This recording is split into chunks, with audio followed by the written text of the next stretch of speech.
Fofoca é coisa antiga.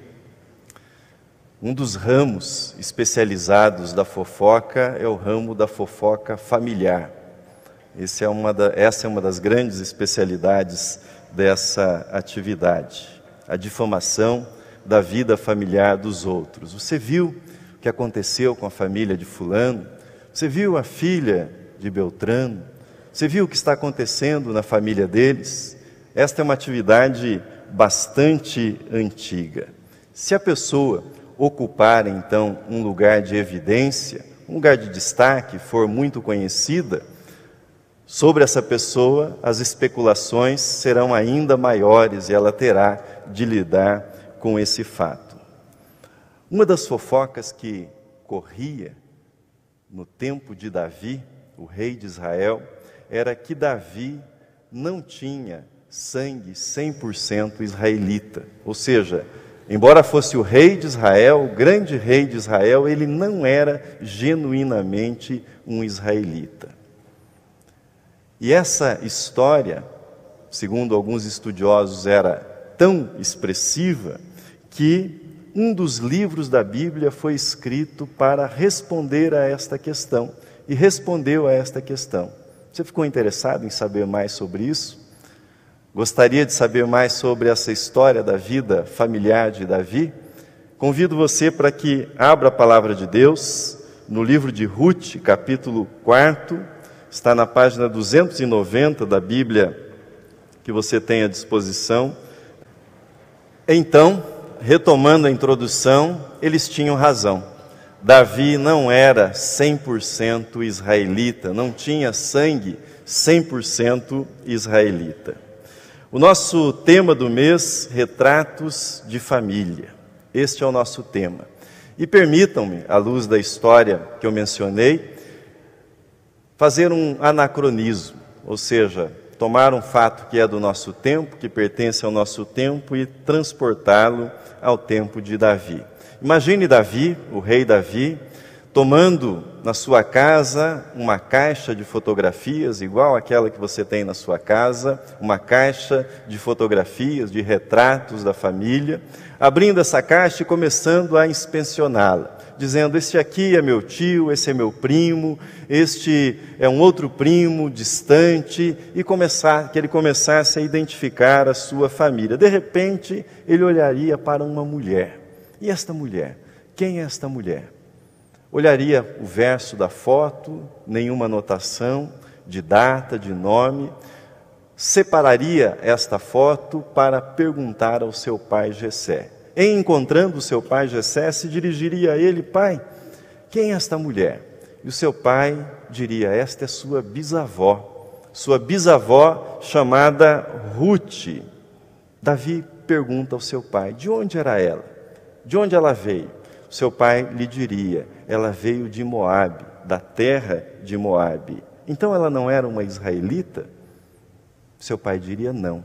Ela não era uma israelita de sangue, uma israelita de nascimento. Se você quiser saber mais a esse respeito, procure o profeta Samuel.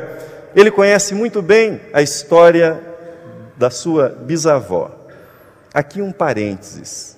Alguns exegetas, alguns estudiosos do Antigo Testamento sustentam a hipótese que o livro de Ruth foi escrito pelo profeta Samuel. É um livro de autoria ignorada, mas alguns veem no profeta Samuel o autor deste livro. Samuel responderia então para Davi, contaria a história de Ruth para Davi e o faria nos seguintes termos: há muitos anos atrás houve uma grande fome em Israel. Os alimentos eram escassos, eram caros, a vida estava muito difícil em Israel. E um casal que morava em Belém, esse casal tomou a decisão de mudar-se para Moabe, buscando melhores condições de vida. Mudaram-se, eles se chamavam Elimeleque e a sua esposa chamava-se Noemi. Acompanharam o casal seus 2 filhos, Malom e Quilion. Se estabeleceram na nova terra, as coisas caminhavam bem quando Elimeleque veio a falecer. Noemi ficou viúva. Seus 2 filhos, algum tempo depois, casaram-se com 2 mulheres daquela terra, 2 moabitas, e a vida seguia normalmente, até que uma nova tragédia veio sobre a vida de Noemi. Morreram os 2 filhos e restaram 3 viúvas, Noemi, Orfa e Ruth. Noemi decidiu retornar para a terra de Israel. Orfa ficou na sua terra, em Moabe, mas Ruth decidiu acompanhar a sua sogra e voltou para Belém. Lá, chegando em Belém, elas não tinham o que comer, então Ruth foi enviada para os campos para apanhar aquilo que sobrava da colheita e com isso obter para ela e para sua sogra o que comer. E assim ela fez. Mas lá ela conheceu um parente do falecido Elimeleque, um homem chamado Boaz. Eles se conheceram, vieram a se casar e desse casamento nasceu o seu bisavô, ou seja, desse casamento nasceu, na verdade, o seu avô, que era Obed. Essa é a história resumida do livro de Ruth, uma história que nós encontramos nesse texto. Que retrato nós faríamos então da família da bisavó de Davi?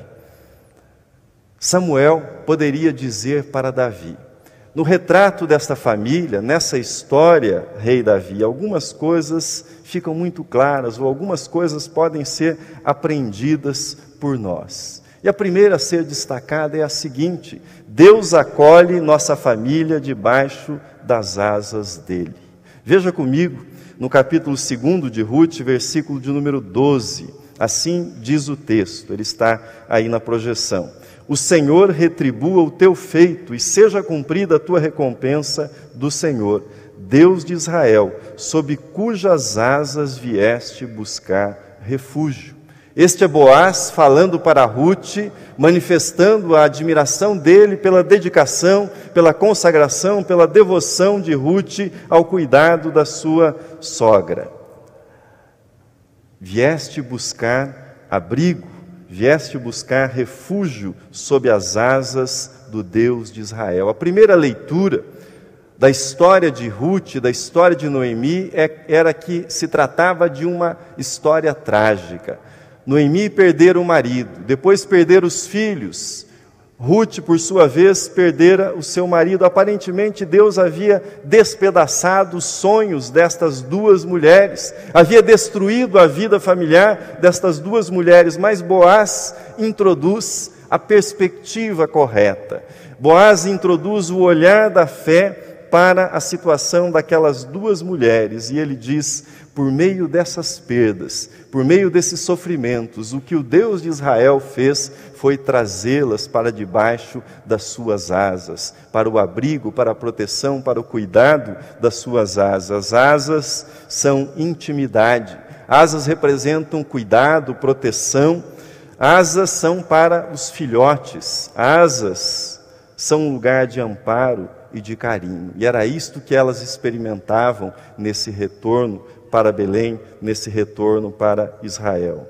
Larry Crabb, um autor de um livro intitulado Sonhos Despedaçados, ele é um psicoterapeuta e pastor, assim ele escreve: através da dor de um sonho sufocado, nós acordamos para a realidade de que nós desejamos um encontro com Deus mais do que as bênçãos que Ele tem para nós. E isto inicia uma revolução em nossa vida. Diante das tragédias, diante dos sonhos que são desfeitos, todos nós somos confrontados com a seguinte decisão: seremos juízes de Deus ou buscaremos o refúgio sob as asas de Deus? Apesar da tragédia, continuaremos crendo que Deus é bom para conosco ou abandonaremos a nossa fé? Aprofundaremos o nosso conhecimento e a nossa comunhão com Deus ou viraremos as costas para Deus? Não é fácil enfrentar tragédias, mas Deus nos oferece as suas asas para nos abrigarmos diante das tragédias e dos sofrimentos que se abatem sobre nós e sobre a nossa vida familiar. Mas há uma segunda lição muito clara que pode ser extraída dessa história de Ruth e Noemi. Deus faz por nossa família mais do que pedimos ou pensamos. Você já experimentou tomar um quadro desse de tapeçaria e olhar o seu verso, olhar a parte de trás do quadro? A parte da frente é linda, totalmente entrelaçada, os fios devidamente ajustados, mas quando você olha a parte de trás, você vê as pontas, você vê algo que não é tão bonito. Um pregador, no século XIX, comparou a providência divina a esse trabalho de tapeçaria. Nós que estamos vivendo no presente enxergamos a parte de trás, ou seja, aparentemente os fios estão todos desorganizados, mas Deus está trabalhando numa obra de arte, ou seja, Deus está tecendo com todo cuidado e isto fará sentido quando Deus terminar a sua obra. Deus reservara ainda alegria para a vida de Noemi, um neto que seria o avô do grande rei, o rei Davi. Para aquela que esperava apenas solidão, para aquela que esperava o desamparo na sua velhice, Deus prepara a alegria de ser avó. Deus providencia uma nora para ela que vale mais do que 7 filhos, segundo o texto que nós lemos. As mulheres olham para Noemi e assim falam para Noemi: o Senhor não deixou de te dar um neto, ele será o restaurador de tua vida e o consolador da tua velhice. Ruth, passemos agora para Ruth. Ruth, além de viúva, o que já era um estigma naquele tempo, era uma viúva numa terra estrangeira, num país que não era o país dela. Mas Deus colocou no caminho dela uma sogra maravilhosa e, além disso, um segundo casamento. Um segundo casamento com um homem íntegro, uma pessoa decente, uma pessoa temente a Deus e a possibilidade, então, da reconstrução da sua vida. Veja essa frase, cuja autoria é desconhecida, mas que vale a nossa reflexão, ela está na tela. Diz assim: a vida não é medida pelo número de vezes que respiramos, mas pelos momentos que tiram o nosso fôlego. Noemi queria apenas continuar respirando. Ruth queria apenas continuar respirando. O que aquelas duas mulheres queriam era apenas o pão nosso de cada dia. Queriam apenas uma vida tranquila, mas Deus tira o fôlego delas, dando-lhes novamente uma família completa, dando novamente uma mesa farta e gente para dividir essa mesa com elas. Com isto, a mensagem desse pequeno livro, na verdade uma espécie de conto, que é o livro de Ruth, a mensagem é a seguinte: quando tudo parece perdido, quando tudo parece acabado, quando a nossa expectativa é apenas continuar respirando, Deus tira o nosso fôlego. Tira o nosso fôlego colocando pessoas boas no nosso caminho. Deus tira o nosso fôlego colocando-nos debaixo das suas asas protetoras, cuidadoras. Deus tira o nosso fôlego fazendo muito mais do que nós pedimos ou esperamos para a nossa família. Assim, gostaria de me dirigir às mães, especialmente nesta manhã, nesse Dia das Mães, as mães que estão aqui, aquelas que estão participando, ouvindo pela internet. Gostaria de me dirigir a vocês dizendo o seguinte: 3 coisas que o livro de Ruth ensina com muita clareza, com muita ênfase para as mães. O que determina quem você é não é o seu nascimento. O que determina quem você é não é o seu nascimento, mas são as suas escolhas. Ruth era moabita, o Deus dos moabitas era Camus, mas Ruth escolheu servir o Deus de Israel e isto transformou completamente a sua história, transformou completamente a sua vida. Quem imaginaria em sã consciência que uma moabita estaria na genealogia do rei de Israel, Davi? E mais, quem imaginaria que uma moabita seria mencionada na genealogia de Jesus, o Messias, o Salvador esperado? Com isto, a mensagem de Ruth é: você pode fazer a diferença a partir das escolhas que você faz na vida. E a melhor escolha que você pode fazer na sua vida é servir a Deus, pertencer a Jesus, entregar o seu coração, a sua vida para Jesus como Senhor e Salvador da sua vida. Segunda, o que determina, mãe, quem você é, não é o que acontece a você, mas como você reage aos acontecimentos. Essa mensagem é muito forte no livro de Ruth.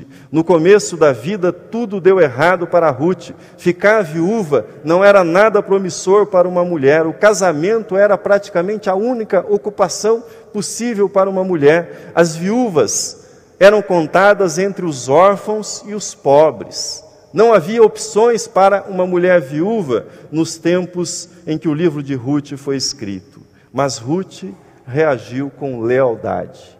Ruth reagiu com nobreza. Valorizou o relacionamento que construíra com a mãe do seu marido. Quando precisou ir ao campo, apanhar aquilo que sobrava da colheita, ela não ficou perguntando por que isso aconteceu comigo, por que não tive outra vida. Quando ela conheceu Boaz, não buscou aproveitar-se da situação.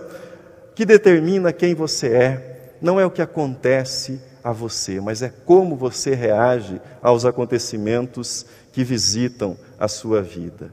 E em terceiro lugar, mãe, o que determina a felicidade não é ter todos que você ama ao seu lado, mas amar todos aqueles que estão ao seu lado.